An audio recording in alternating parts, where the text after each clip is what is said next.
The Interceptor by Barry Ann Malzberg. He has been in the hotel room for a long time. No pleasure that, but he thinks he has the crime figured out at last. It must have been his wife. Everything points to her. She must have killed Robertson in temper. Then, when the placement of the securities next to his corpse would have tied the murder to her, turned the thing around and implicated him with that phone call which brought him to the scene just 3 minutes ahead of the police. "Come over," she said. "Something really terrible has happened. I appeal to you." And linked to her in the end, unable to understand what was going on. He had come and had nearly been apprehended. If he had not run immediately, but no sense in thinking about that now.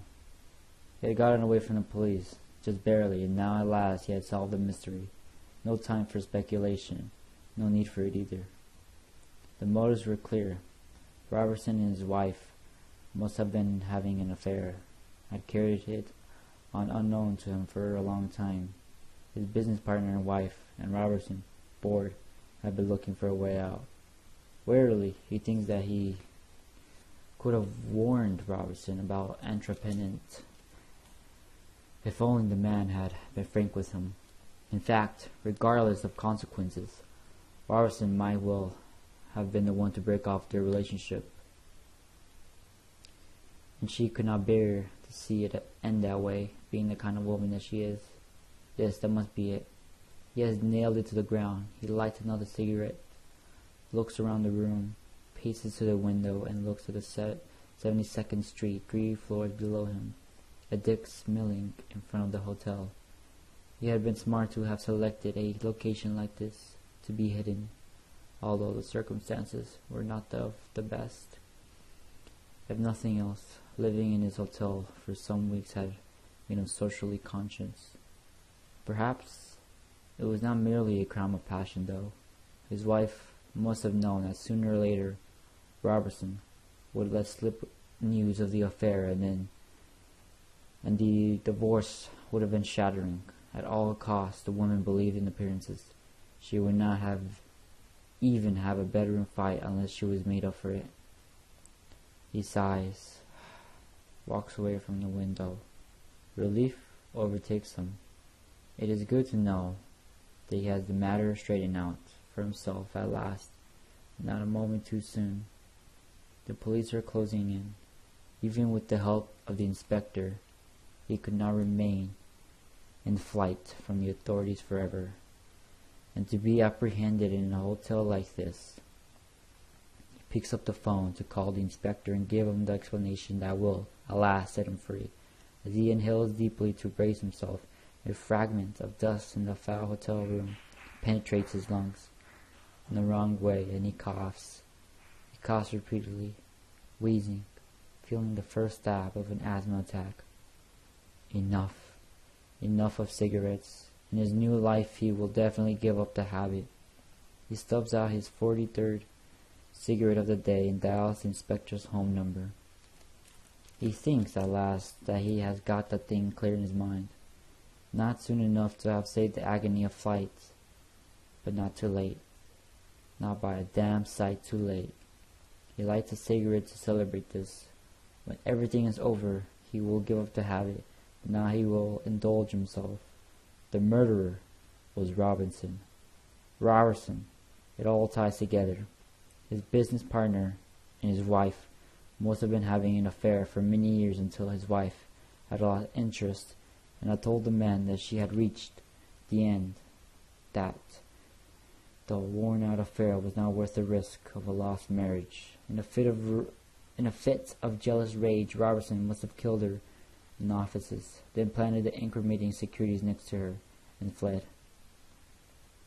The securities had led the police inevitably to him, and with his wife dead and Robertson out of the country, he did not have a chance. It had been clever of Robertson to arrange the illness of his father in Italy, diabolically so, and no details had ever been checked. Did Robertson even have a father? And so he had no choice but to become a fugitive, while he tried to piece the crime together himself.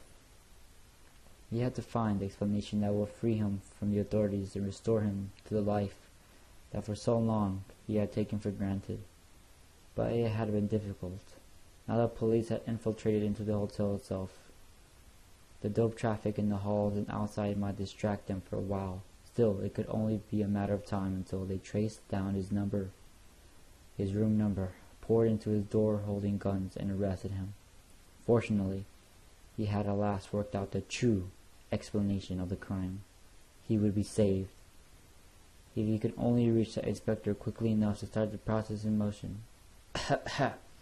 He coughs.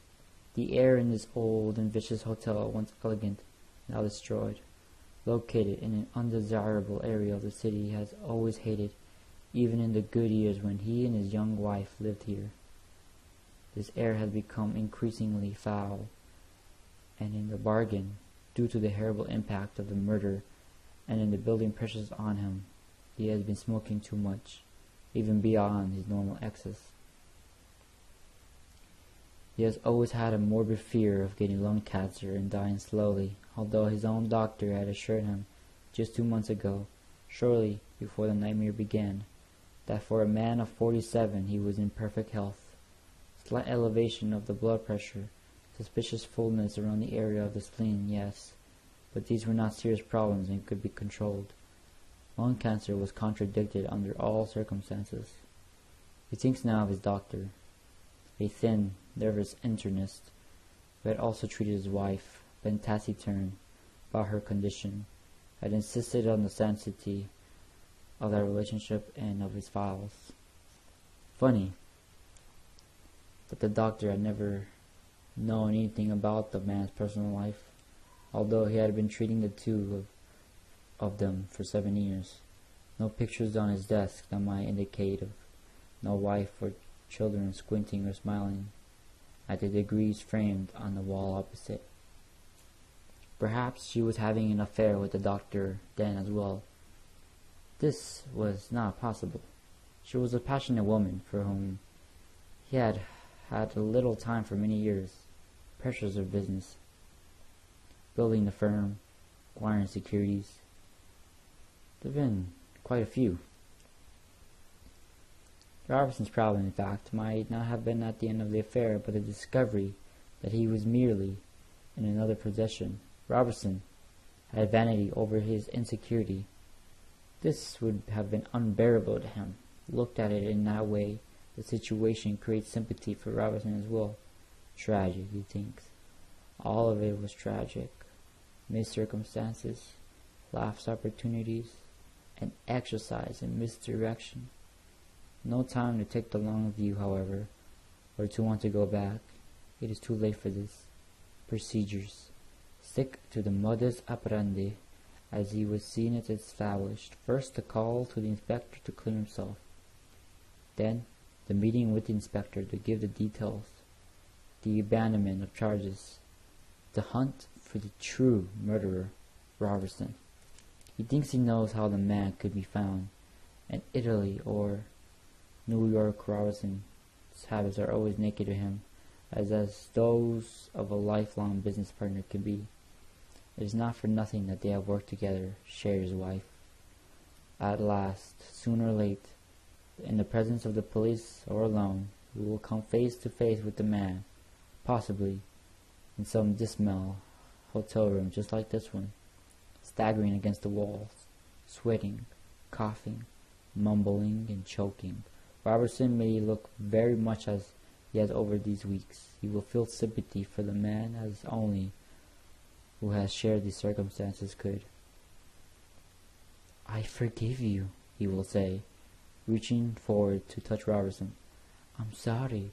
It was not merely your fault but mine too. I relieve you of your guilt. All right. It's all been all right."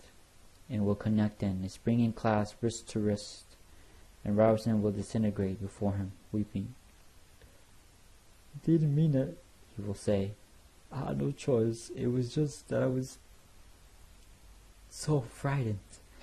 And will cast him a look so full of pleading and mercy that it will contain all the vengeance he ever needed. As for the rest of it,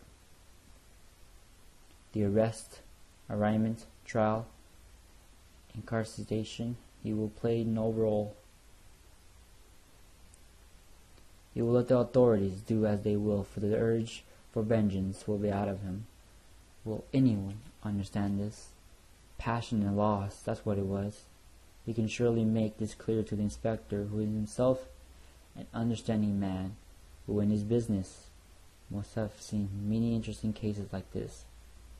He and the inspector someday will share those reminiscences in a cocktail lounge or at a good restaurant on the east side. He and the inspector, his salvation, and his friend. He picks up the phone, knowing the number so well that he could, if a blind man, find it expertly. He dials the number. Finally, as a suddenness, all of it falls into place for him. The doctor. All the time it would have to have been a doctor. Yes. The man must have known his wife well. It had been 7 years after all. He had treated her, understood from the confidences she would have given that she was lonely and abandoned, resentful of the way his original interest in her had fragmented into 100 other meaningless concerns.